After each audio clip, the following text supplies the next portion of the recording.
జై శ్రీరామ్. అందరికీ హనుమాన్ జయంతి శుభాకాంక్షలు. ఈ వీడియోలో మనం హనుమాన్ చాలీసా చదవడం వల్ల కలిగే లాభాల గురించి తెలుసుకుందాం. హనుమాన్ చాలీసా కేవలం భక్తి శ్లోకం మాత్రమే కాదు, అది 40 శ్లోకాలలో ఇమిడి ఉన్న ఒక సంపూర్ణ విజ్ఞాన శాస్త్రం. ఈ హనుమాన్ చాలీసాను తులసీదాస్ గారు 500 ఏళ్ల క్రితమే మనకు అందించారు. హనుమాన్ చాలీసాలోని భూత పిశాచ నికట నహి ఆవై అనే ఈ శ్లోకం పదే పదే చదవడం వల్ల భయానికి కేంద్రమైన అమిగ్డిలా శాంతిస్తుంది.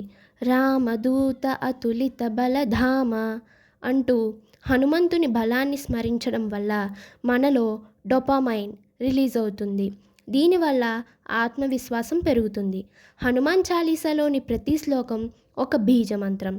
హనుమాన్ అనే నామంలో హుం అనే బీజాక్షరం ఉంది.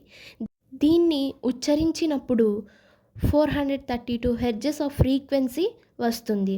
ఇది యూనివర్స్ యొక్క న్యాచురల్ ఫ్రీక్వెన్సీతో సమానం. Universe science and astronomy. Tulsidas గారు చాలీసాలోని భూమికి సూర్యునికి ఉన్న దూరాన్ని చెప్పారు. 1,000 యోజన పరబాను లీల్యోతాహి మధుర ఫలజాను.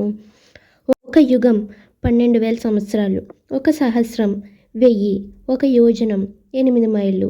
ఇవన్నీ కలిపితే 15,36,00,000 కిలోమీటర్లు. నాసా ప్రకారం భూమికి సూర్యునికి దూరం 15,20,00,000 కిలోమీటర్లు. 500 ఏళ్ల క్రితమే టెలిస్కోపులు లేకుండా తులసీదాస్ గారు ఇంత ఖచ్చితంగా ఎలా చెప్పారు? ఇదే చాలీసాలోని యూనివర్స్ సైన్స్. సైన్స్కి అంతం ఎక్కడో స్పిరిచువాలిటీ అక్కడ మొదలవుతుంది. హనుమంతుడు ఆ రెండిట్లకి వారధి. సంకటమోచన హనుమాన్కి జై, విజ్ఞాన ప్రదాత మారుతికి జై. జై హనుమాన్, జై జై హనుమాన్.